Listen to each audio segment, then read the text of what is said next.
로마서 15장 12절 13절 말씀 함께 봉독합니다. 또 이사야가 이르되 이새의 뿌리 곧 열방을 다스리기 위하여 일어나시는 이가 있으니 열방이 그에게 소망을 두리라 하였느니라. 소망의 하나님이 모든 기쁨과 평강을 믿음 안에서 너희에게 충만하게 하사 성령의 능력으로 소망이 넘치게 하시기를 원하노라. 아멘. 한 대기업 회장의 인터뷰를 봤습니다. 사회자가 물었습니다. 기업하는 동안 부하 직원들이 배신해서 고통스러운 적은 없는가라는 질문에 부하 직원들에게 배신당한 적은 몇 번 있지만 고통스럽지는 않았다 이렇게 말했습니다. 어떻게 그럴 수 있느냐 했더니 이 회장님이 말씀하시기를 배신한 그 부하 직원은 분명히 잘못한 것이지만 그러나 더 잘못한 것은 그런 사람을 몰라보고 선택한 내 자신이 더 큰 잘못이 있기 때문에 내가 잘못했구나 하는 생각을 해서 그 사람을 원망하거나 괴로워하고 잠 못 이루고 그런 적은 없었다 하는 얘기를 들었습니다. 사실 그렇죠. 어느 분야에서건 성공한 사람들은 보면 모든 원인을 자기에게서 찾습니다. 내가 부족하기 때문에. 그러나 실패한 사람들은 항상 다른 사람들에게서 그 원인을 찾습니다. 그 사람 때문에, 당신 때문에, 너 때문에 내가 왜 이런 회사 다녀야 되지? 내가 왜 이런 교회 다녀야 되지? 모든 건 자기가 선택했으면서 책임은 다른 사람에게 돌리는 거죠. 참 안타까운 일입니다. 하나님 앞에 나와서도 마찬가지입니다. 신앙의 길에서도 내가 죄인입니다, 내 탓입니다 하는 자가 은혜의 사람들이고 그런 사람들의 신앙이 깊어지고 그런 사람들의 축복을 받는 것이지 항상 다른 탓을 하는 사람들은 신앙이 성장하지 않고 축복도 누리지 못하는 사람이다 하는 거죠. 그리스도인들은 누구나 갖춰야 될 세 가지가 있습니다. 믿음, 소망, 사랑입니다. 그런데 많은 사람들이 믿음과 사랑이 중요한 건 알지만 소망은 그다지 중요하게 생각하지 않습니다. 믿음을 지켜야 되고 사랑해야 된다. 엄청나게 중요한데 소망은 좀 격이 떨어지고 조금 중요도가 약하다고 생각할 때가 참 많습니다. 그러지 않습니다. 다 똑같습니다. 아주 중요하죠. 우리 교회에 이름이 붙여진 예배당이 세 군데가 있습니다. 첫 번째가 초등학교 5학년, 6학년이 예배드리는 소년부 예배실에 믿음 예배당 이렇게 써져 있습니다. 제가 그것을 믿음 예배당이라고 이름 지은 것은 아동부 때 초등학교 졸업하기 전까지 제일 중요한 것은 믿음입니다. 어떤 사람들은 아이들 자라기 전에 어학 공부해야 된다고 외국 유학 보내고 발음이 좋아야 된다고 그러는 사람들인데 참으로 어리석은 사람들입니다. 한국 사람이 어학을 잘해서 써먹으려면 일단 한국어를 잘해야 됩니다. 한국어도 제대로 못 배운 아이들을 어렸을 때부터 가니까 여러분 한국 사람이 아무리 영어를 잘해도 영국 사람보다 잘하겠습니까? 미국 사람보다 잘할 수 없어요. 중국 사람보다 잘할 수 없어요. 일본 사람보다 잘할 수 없습니다. 한국 사람이 어학을 잘해서 자기가 그것을 유용하게 실력으로 갖추려면 한국어를 일단 잘해야 돼요. 한국말 잘하려면 최소한 중학교 졸업할 때까지 책을 많이 읽고 그래야 한국어를 잘할 수 있습니다. 그래야 다른 언어도 고급스럽게 잘 표현할 수도 있고 써먹을 수 있는 거지요. 어떤 사람들은 자식들에게 공부를 가르쳐야 된다고 학원 가는 걸 더 중요하게 생각합니다. 어떤 사람들은 돈을 물려주려고 생각합니다. 어리석은 겁니다. 중요한 건 믿음을 잘 물려줘야 돼요. 믿음을 확고하게 심어주는 게 제일 중요해요. 그래서 초등부 5학년, 6학년 소년부실 예배당을 믿음 예배당이라 이렇게 붙여져 있습니다. 우리 학생들과 청년들이 예배드리는 예배당은 소망 예배당 이렇게 제가 이름을 붙여서 붙여줬습니다. 왜? 청소년들과 청년들에게 가장 중요한 건 꿈입니다. 꿈이 있어야 돼요. 창의력이 있어야 돼요. 도전하고 모험심이 있어야 됩니다. 우리나라 100년 후가 참 걱정된다. 여러 가지 요소 중에 하나가 요즘 청소년들, 대학생들이 꿈이 없다는 거죠. 너도 나도 보면 대학교에서 또는 대학을 졸업하고 제일 많이 공부하는 게 공무원 시험을 제일 많이 공부해요. 자기 전공하고는 아무 무관한 거예요. 쓸데없이 낭비하는 거예요, 낭비. 전공을 살려서 공부를 해야죠. 왜 공무원 되려고 하느냐? 안정적이어서. 꿈이 없는 거예요. 그냥 안정적으로 돈 벌고 쓰고 뭐 여가 생활 즐기고. 그게 나쁘다는 게 아니라 젊었을 때는 꿈이 있어야 돼. 그런 사람들에 의해서 세상은 발전하고 그런 사람에 의해서 사람들에게 행복을 주는 거죠. 모든 사람들이 편안한 길만 가려고 했으면 어느 날 이렇게 전기가 발명이 되고 또 많은 과학이 발달하고 그렇게 되겠습니까? 안 되죠. 꿈이 없는 안타까운 우리 한국의 청소년들, 청년들에게 꿈을 하나님이 주십시오 해서 우리 학생 청년 예배당을 소망 예배당으로 했습니다. 이 예배당은 사랑 예배당 이렇게 이름이 붙여져 있습니다. 장년이 돼서 죽을 때까지 우리에게 가장 중요한 건 사랑입니다. 하나님은 사랑이시기 때문에 우리가 그 사랑의 사람으로 만들어져가는 과정이 돼야 된다. 그래서 이건 사랑 예배당. 이 예배당 3개 이름 지은 것보다 몇 달 걸렸습니다. 연구하고 생각하고 기도하고 그래서 정한 겁니다. 오늘 성경은 말합니다. 믿음, 소망, 사랑 중에 소망에 대한 얘기를 합니다. 우리 교회 앞에 꿈이 이루어지는 여천교회입니다. 많은 사람들은 이루어지는 것만 생각합니다. 그러나 꿈이 이루어지기 위해서는 먼저 하나님이 인정하는 꿈이 있어야 돼요. 내 욕심만 가지고 욕심을 이루는 교회가 아니라 그만 내가 바라는 욕망을 이루는 수단으로서 신앙생활이 아니라 하나님이 원하시는 올바른 꿈, 올바른 소망을 가지고 그 꿈을 이루어가는 교회, 그런 성도가 우리 여천교회인 줄 믿습니다. 어떤 꿈, 어떤 소망이 하나님이 인정하는 것이냐? 오늘 성경은 말합니다. 예수 그리스도가 소망이다. 열방이 그에게 소망을 두리라. 열방이 이새의 뿌리, 다윗의 자손의 예수 그리스도에게 소망을 두리라. 하나님은 어떤 분이냐? 13절에 보니까 소망의 하나님이라 이렇게 표현합니다. 즉 예수의 소망이 없고 하나님께 소망을 두지 않는 신앙은 잘못된 신앙이다. 하나님이 인정하시지 않는 소망, 하나님이 인정하시지 않는 꿈을 가지고 교회에 다니는 사람들일 뿐이다. 하나님이 원하시는 꿈을, 하나님이 원하시는 소망을 이루어가는 삶이 아니라 내 욕심을 이루기 위해서 하나님을, 예수님을, 교회를, 신앙을 이용하는 바리새인들 뿐이다 하는 겁니다.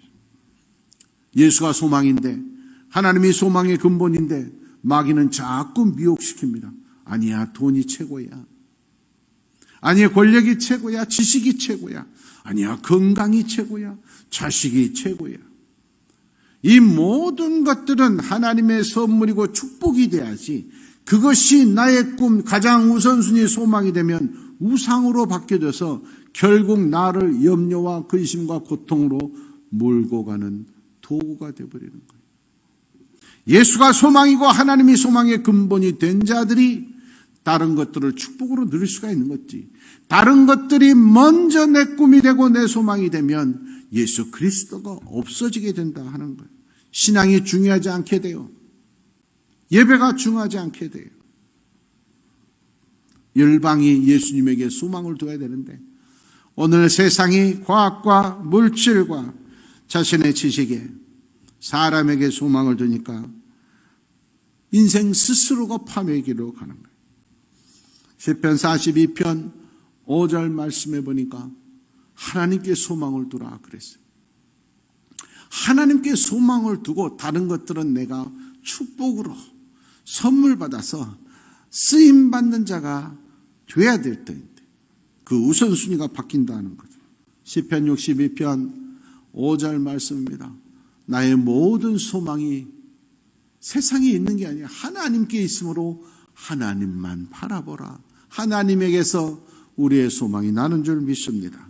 시편 71편 5절 말씀입니다. 여호와는 나의 소망이시고 내 어릴 때부터 내가 신뢰한 최고의 소망이다. 여러분, 그래서 어린아이 때부터 예수를 믿고 평생 신앙생활을 일찍부터 하는 게 큰 축복인 거예요. 어렸을 때부터 항상 하나님이 최우선순위, 어렸을 때부터 항상 예배가 최우선순위, 아주 중요한 거예요. 큰 축복인 거예요. 이렇게 어렵고 힘들 때 분명히 나타나는 거예요. 알곡과 가라지가 힘들고 어려울 때 나타나는 거예요. 진짜 부부가 얼마나 서로 사랑하느냐, 어려울 때 나타나는 거. 어려울 때 남편이 돈 잘 벌어다 주고 그럴 때 우리 남편 최고다. 누구나 그러잖아요.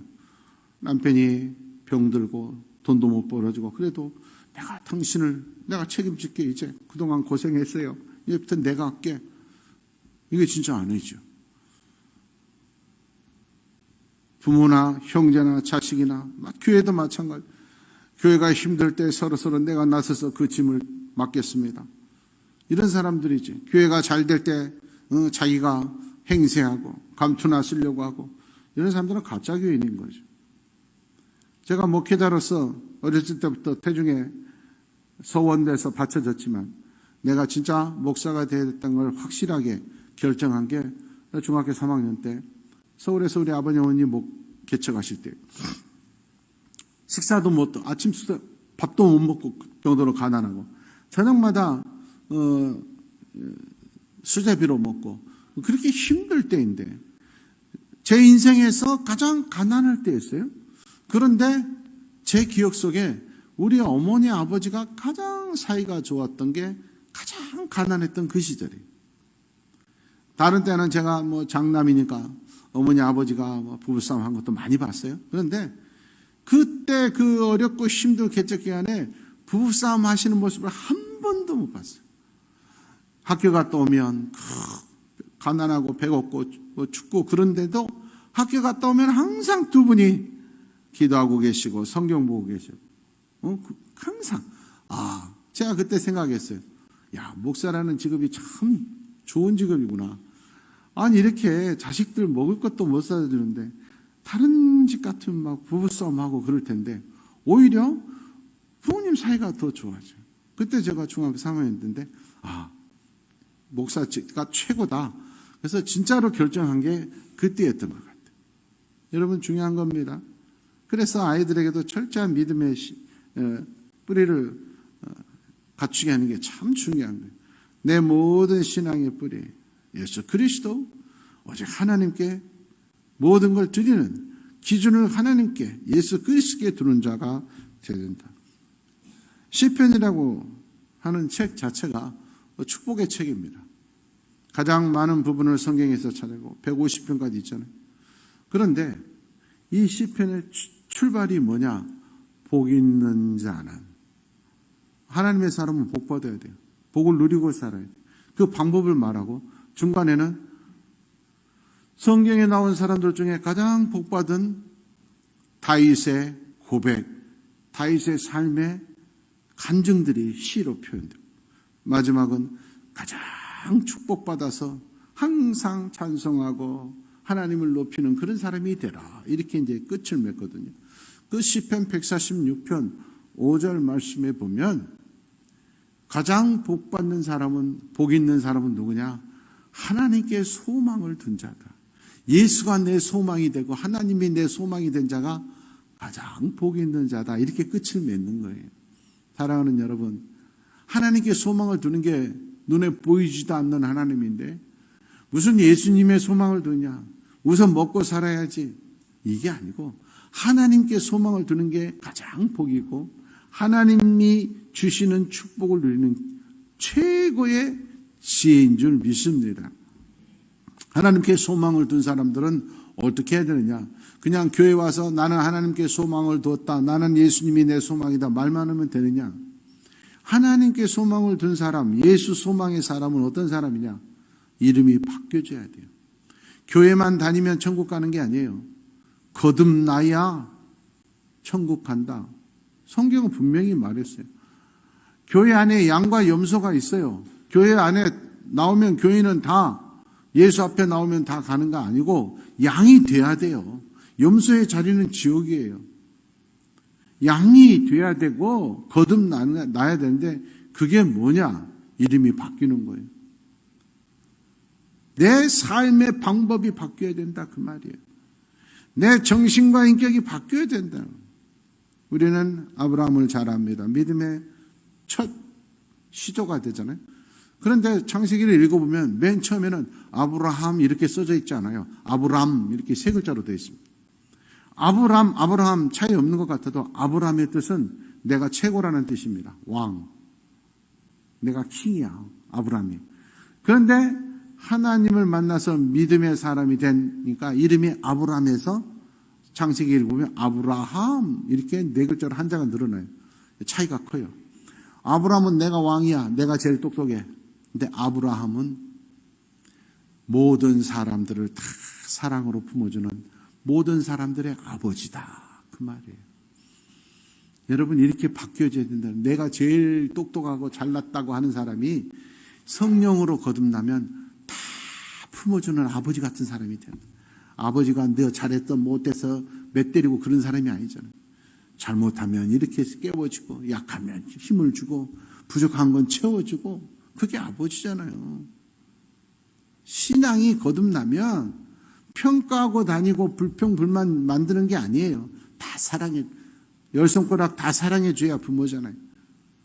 내가 제일 똑똑한 왕이다 생각했던 아브라함이 거듭나니까 하나님께 소망을 두는 사람으로 바뀌어지니까 좋은 사람, 싫은 사람, 문제인 사람도 다 품어주는 거예요. 열방의 아버지, 모든 사람의 아버지가 되는 거예요. 신앙의 크기도 그렇습니다. 얼마나 많은 사람을 품어주느냐. 어떤 사람들은 믿음 좋은 것 같아도 기도도 많이 하고 그런 것 같아도 자기 부서 몇 명도 못 품어줘서 목사님 못하겠습니다. 신앙이 어린아이 같은 수준인 거예요. 사랑으로 품어주는 아브라함으로 이름이 바뀌어야 진짜 예수의 소망 사람, 하나님께 소망을 두는 자가 되는 거예요. 아브라함 아내의 이름도 보면 창세기에서 처음에는 사레가 이렇게 되어 있습니다.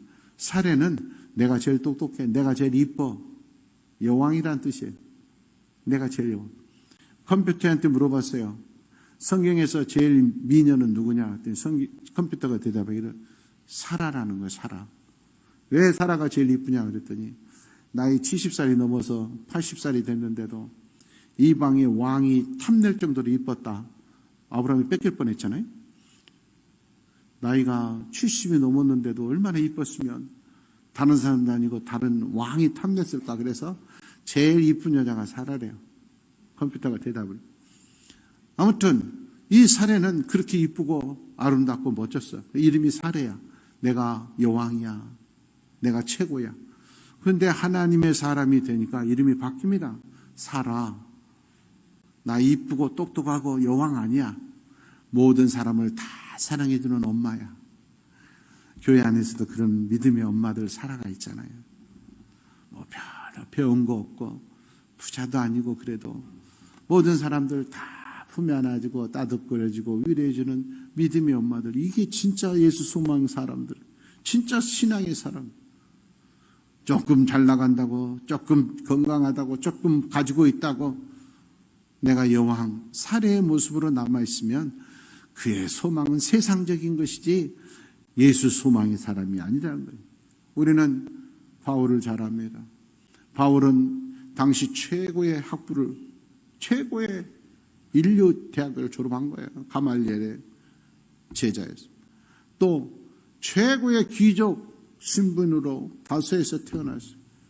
성경에 보니까 바울은 낳을 때부터 로마 시민권이 있었다고 그래요. 바울이 그 낳을 때부터 로마 시민권이 있었으니까 유럽을 3번이나 여행하면서 전도할 수 있었던 거예요. 그 많은 학벌이 있었으니까 히브리 사람들한테는 히브리 말로 설교하고 또 헬라 사람들한테는 헬라 말로 설교하고 아랍 사람들한테는 아람어로 설교하고 그러니까 모든 걸 갖춘 사람이에요. 성경에 보면 그러잖아요. 바울이 복음을 전하다가 감옥에 갇혀서 그러니까 바울이 항의하는 거예요. 내가 나면서부터 로마 시민권을 갖췄는데 로마 시민권을 가진 사람은 재판이 없이 이렇게 함부로 가둘 수 없고 채찍질 해도 안 되는데 너희들 내가 로마 시민권 나올 때부터 있었는데 이렇게 함부로 가두냐. 성경에 보니까 백부장, 천부장 최고의 힘을 가진 군인들이 놀래가지고 와가지고 천부장이 그러잖아요. 그 높은 고위직에 있는 사람이 나는 엄청나게 돈 많이 들여가지고 로마 시민권을 샀는데 너 진짜 태어날 때부터 있었냐? 나는 태어날 때부터 시민권이 있었다. 놀래가지고 그 다음 날 풀어줘요. 성경에 그 나와야죠. 그 정도로 잘 나가는 사람. 그래서 이름이 뭐냐? 사울이야. 가장 큰 자. 그런데 다메섹에서 예수님을 만나게 되고 내가 세상 출세와 성공이 소망이 아니라 예수한테 소망을 두니까 가장 큰 자 사울 이름이 바뀌어서 거듭나잖아요. 바울. 가장 작은 자. 참 의미와 이유가 있는 거예요. 예수님 만나고 예수가 소망이 되고 진짜 신앙 성령으로 거듭난 사람은 뭐냐? 가장 큰 자라고 사는 사람은 아직 예수 못 만난 사람. 예수가 소망이 아니라 자기의 세상 출세 성공 내가 가진 것이 소망인 사람. 거듭난 자는 예수 소망의 사람들은 이름이 바뀌어야 돼. 겸손하게 돼야 되고 품어주고 안아주는 사람이 돼야 돼. 모든 건 내 잘못이다. 그래. 내가 탓이다. 그렇게 큰 사랑의 가슴을 가진 자가 참된 믿음의 사람이다 하는 거예요. 로마서 5장 4절 말씀에 보니까 이렇게 예수의 소망, 예수님께 소망을 두는 인생으로 그런 신앙의 길을 걷기 위해서는 그냥 되지 않아요. 인내와 연단의 과정을 통하여 소망을 이루는 줄 압니다. 여러분, 저절로 되는 건 없습니다. 우리가 흔히 그러잖아요. 흔들리지 않고 피는 꽃은 없다. 고통과 고난의 순간이 없이 아름다운 생명을 낳을 수 없잖아요. 인내와 연단의 순간이 우리에게 가장 중요한 거예요. 저도 제 인생을 돌이켜보면서 이제 35년째 목회를 하면서 내게 가장 유익한 시간은 언제였느냐. 35년의 목회 가운데 가장 유익한 시간이 7년 동안 개척하면서 있었던 그 시간이 나에게 가장 유익한 훈련과 연단의 시간이었다. 가장 작은 교회 목사였습니다. 교인은 제 아내밖에 없었고 우리 딸밖에 없었어요. 그런데도 세월이 지나서 해봐야 몇십 명 정도밖에 없는 그런 개척교회 조그만 교회 목사였지만 그래도 그 시절에 그 어려움과 고난과 그 순간들을 통해서 하나님이 목사를 만드시고 나에게 있어서는 가장 중요한 시간이었다 하는 걸 생각을 하는 거예요. 여러분, 인내와 연단의 순간을 염려하고 근심하고 원망하지 마십시오. 예수 소망의 사람으로 거듭나는 사람으로 하나님의 축복의 사람으로 만드는 과정인 줄 믿습니다. 로마서 15장 4절 말씀해 보니까 인내와 연단의 시간을 이겨내고 예수의 소망의 사람이 되기 위해서는 세 가지가 필요해요. 첫 번째가 성경의 위로로 소망을 가지게 된다. 여러분, 인내와 연단의 시간을 이겨내려면 의지로 안 돼요. 성경의 위로로 말씀 붙들 수 있기를 원합니다. 어디 기도원 가가지고 안수 받은 걸로 해결 안 된다니까. 응? 하나님의 말씀 붙들어야 돼. 사람에게 상담해가지고 해결 안 된다니까 또 변해요. 하나님 말씀 붙들어야 돼. 사람을 붙드니까 그런 거예요. 제가 종종 얘기하지만은 요즘은 그런 사람도 없는 것 같아요. 한 10여 년 전까지만 해도 제가 우리 성도들 집에 가면 식탁 위에 딱 붙였더라고. 각서, 술을 끊겠다, 남자들 각서 많이 붙여 있더라고. 하긴 요즘은 바뀐 것 같아요. 여자들이 각서 붙잖아. 음주를 자제하겠다, 이렇게. 세상이 많이 바뀌었어요. 이번에도 보니까 그래요. 점심 때, 이번 주에도 계속 밖에서 식사를 하는데 보니까 점심 때 식사비 딱 계산하는 건 남자들이 아무도 없더라고. 카드 다 여자들이 가지고 있더라고. 불쌍한 남자들. 다 주도권이 넘어갔어. 각서도 바뀌었는지 모르지만 각서 100번 써요. 소용없어요. 각서 안 돼요. 말씀으로 위로받기를 원합니다. 인내와 연단은 하나님의 성경의 위로로 두 번째 디모데전서 5장 5절 말씀에 하나님의 소망을 이루기 위해서는 간구와 기도로. 여러분, 성경 말씀이 진정한 위로가 되고 나에게 힘이 되기 위해서는 기도가 뒷받침되어야 돼요. 기도하지 않고 읽는 성경은 책에 불과해요. 교훈에 불과해요.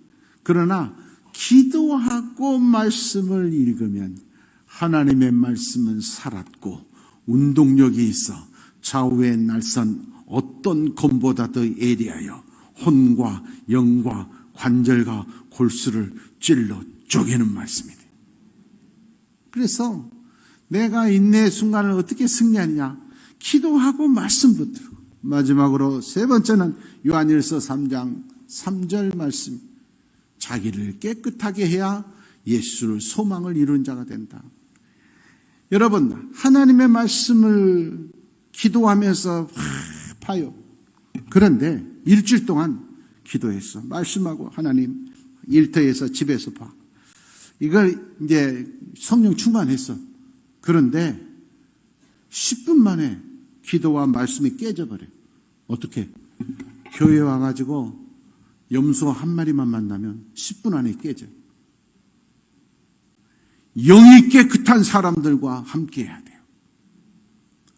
교회 안에 양과 염소가 있어요. 분별할 줄 알아야 돼요. 아무리 기도 많이 하고 말씀 붙들어도요, 잘못된 염소 만나면 이단에 끌려가 버려요. 잘못된 친구 만나면 오히려 저주받은 인생이 되는 거예요. 인내와 연단을 하나님의 말씀 붙들고 기도로 승리하기 위해서는 좋은 믿음의 동력자와 함께하는 영적 깨끗함이 있기를 축원합니다. 하나님 앞에서 말씀과 기도로 영적으로 깨끗한 양들과 교류하면서 예수 소망의 승리자들에게는 하나님이 두 가지 상을 주십니다. 첫 번째가 오늘 성경은 말합니다. 기쁨과 평안을 주노라. 여러분, 인생에서 최고의 축복은 기쁨과 평안이잖아요. 가난해도 항상 기쁘고 자녀들 만났을 때 화목하고 이게 좋지. 아무리 대궐 같은 집에 살아도 부부가 원수처럼 또 부모와 자식이 서로 돈 가지고 싸우고 그러면 저주받은 인생이잖아요. 그런데 최고의 축복을 준다는 거예요. 내가 예수님만 바라고 잘 승리하면 기쁨과 평안을 준다는 거예요. 예수 믿는 사람, 내가 신앙 상태가 어떠냐 보려면 내 인생이 지금 기쁘고 화목한가 봐요. 맨날 싸우고 불만이다. 이건 내 신앙이 지금 대단히 잘못되고 있다는 거예요. 그 사람이 잘못해서가 아니에요. 내 신앙이 지금 잘못되기 때문에 항상 불평과 불만과 싸움과 다툼, 화목함이 없다. 기쁨과 평안이 없다. 내 신앙에 문제가 있다. 스가랴 8장 19절 말씀에 분명히 기록되어 있어요. 하나님의 사람들은 유다 족속들, 하나님 앞에 예수 소망의 사람들은 기쁨과 즐거움과 희락의 삶으로 바꿔진다. 요한복음 16장 22절 말씀입니다. 너희 기쁨을 빼앗을 자가 없으리라. 신실한 믿음의 사람들의 기쁨은 아무도 못 빼대요. 어떤 어려운 환경도 하나님 앞에 소망을 둔 예수 소망의 사람들의 기쁨은 빼앗을 수 없습니다. 다른 데 소망을 두니까 기쁨이 뺏겨버리죠. 조금만 손해봐도 근심하고 걱정하고 싸우고. 소망이 예수께 바로 서 있으면 마귀가, 물질이, 건강이 그 영적 기쁨을 못 뺏어가는 거예요. 사도행전 2장 28절 말씀은 하나님의 사람들은 기쁨이 충만해야 돼요. 예수님은 기쁨이 충만하게 하시는 분이고 성령님은 기쁨이 충만하게 하시는 줄 믿습니다. 좋은 교회는 예배드리고 나면 기쁨이 충만할 줄 믿습니다. 기쁨이 충만하다는 건 뭐예요? 넘친다는 거예요. 그 말은 내가 가는 곳마다 기쁨이 전염되는 거예요. 기쁨이 전염돼요. 내가 가는 곳마다 부부성과 기쁨이 넘쳐요. 내가 가는 곳마다 불평, 불만이 있고. 그런 사람들만. 구역장을 맡겨놨더니 구역은 다 없어져 버려요. 그런 사람들이 있어요. 그건 뭐냐? 신앙이 잘못되어 있다. 사도행전 13장 52절 말씀입니다. 예수님 제자들의 특징은 뭐냐? 기쁨과 성령이 충만하더라. 성령 충만하다고 내가 환상을 받지 신비하다. 이게 성령 충만한 게 아니야. 성령 충만해서는 기쁨이 같이 넘쳐야 돼. 얼굴에 나와 있어야 돼. 써져 있어야 돼.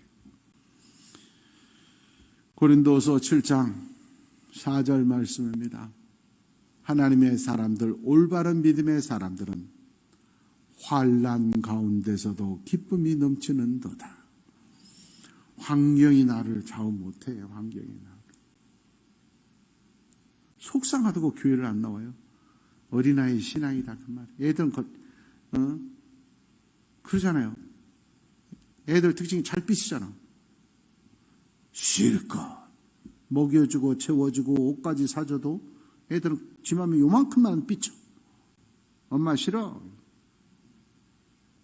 그래서 노인들이 잘 삐치는 거 보고 나이 들수록 애기가 된다 그러잖아.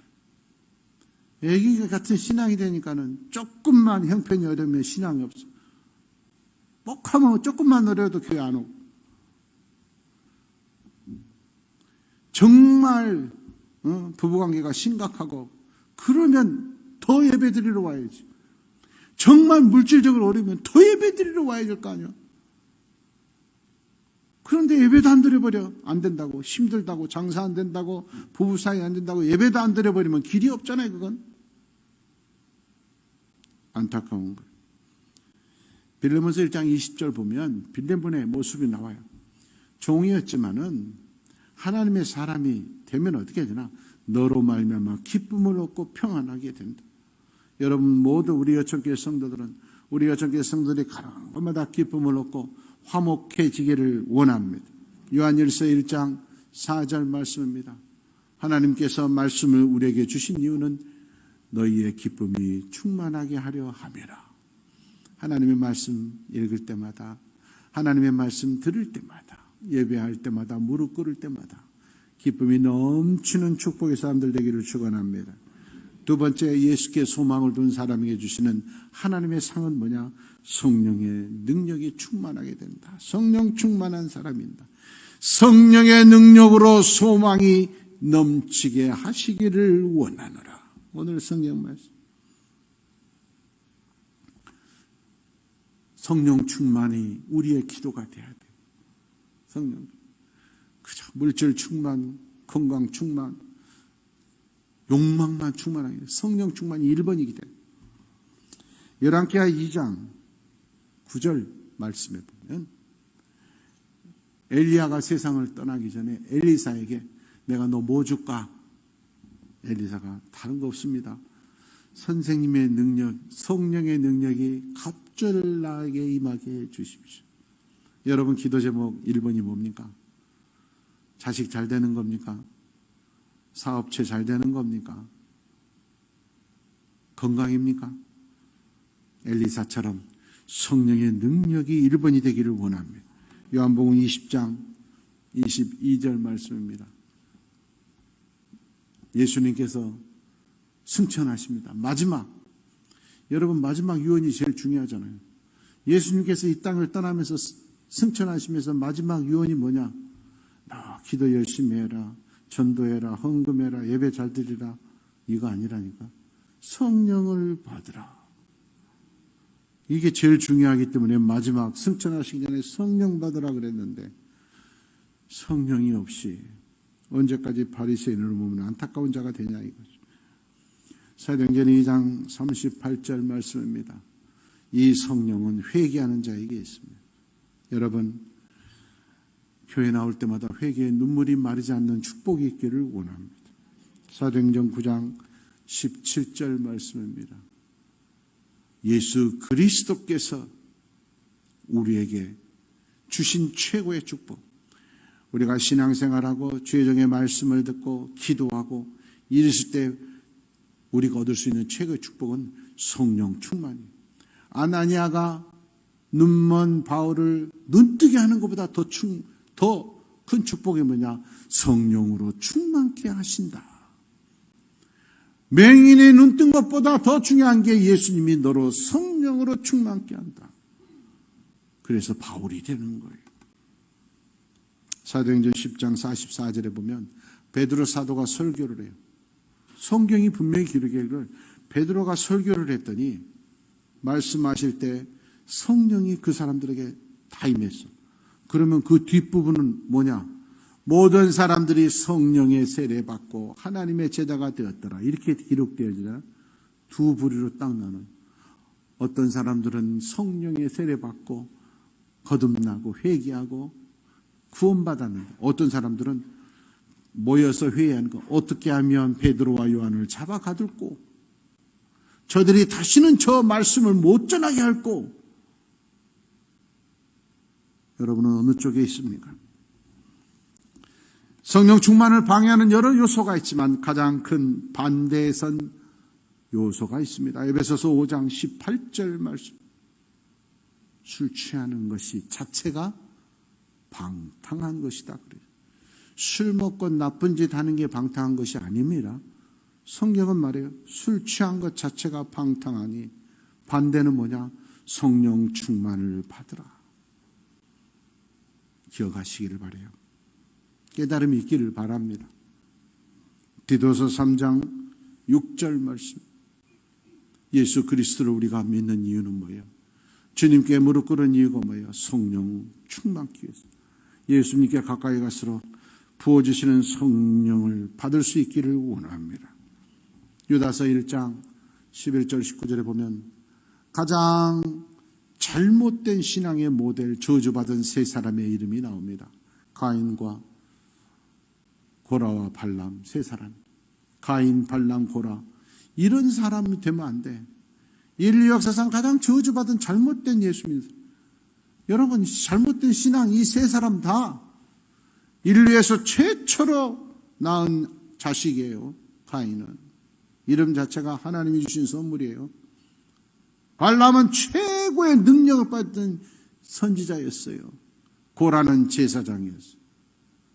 모든 외적으로는 최고의 신앙이 있어야 되는데 최악의 신앙이 됐어요. 왜 그래요? 이 사람들은 두 가지 때문에 저주받은 모델이 돼요. 첫째가 이 사람들은 분열을 일으키는 자며 어떤 이유에서건 부서나 교회나 회사나 분열을 불평 불만을 일으키고 파당을 짓고 가인과 발람과 고라의 자식들인 거예요. 여기에 휩쓸면 안 돼요. 두 번째, 그런 이유가 뭔 줄 아냐? 이들은 성령이 없는 자니라. 명심하세요. 저주받은 이름이 되면 안 돼요. 말씀을 맺습니다. C.S. 루이스에게 어떤 사람이 와서 조롱하는 거예요. 그렇게 믿음이 좋으십니까? 기도하면 응답받습니까? 에이, 우연이죠. 뭐 기도한다고 응답이 된 거예요? 우연히 그렇게 된 거죠. C.S. 루이스가 이렇게 말해요. 기도를 그치면 우연도 그칩니다. 세상 사람들 말 귀 기울이지 마십시오. 이럴 때는 교회 나가면 안 돼. 하나님이 그랬습니까? 성경이 그랬습니까? 목사가 그랬습니까? 어려울수록 기도하고 예배 드려야 돼. 왜 세상을 따라갑니까? 조심하면서 예배는 드려야지. 이런 믿음으로 우리가 길을 걸어가야지. 왜 세상을 따라가? 그 사람들 왜 따라갑니까? 신앙의 프로가 돼야지 아마추어로 머무르면 안 됩니다. 신앙의 아마추어는 축복이 없어요. 신앙의 프로가 돼야 상 받고 축복받고 소명 감당하죠. 프로와 아마추어의 차이예요. 로마서 12장 2절 말씀에 보면 세상을 따라가 끌려가는 인생이 되지 말고 끌고 가는 자가 돼야 돼요. 포로는 끌려가지만 프로는 끌고 가는 거예요. 여러분의 신앙의 포로로 삽니까? 신앙의 프로로 삽니까? 우리 어떻게 모든 성도들이 오직 예수 소망, 오직 하나님 바라보며 신앙의 프로들이 되기를 축원합니다. 하나님.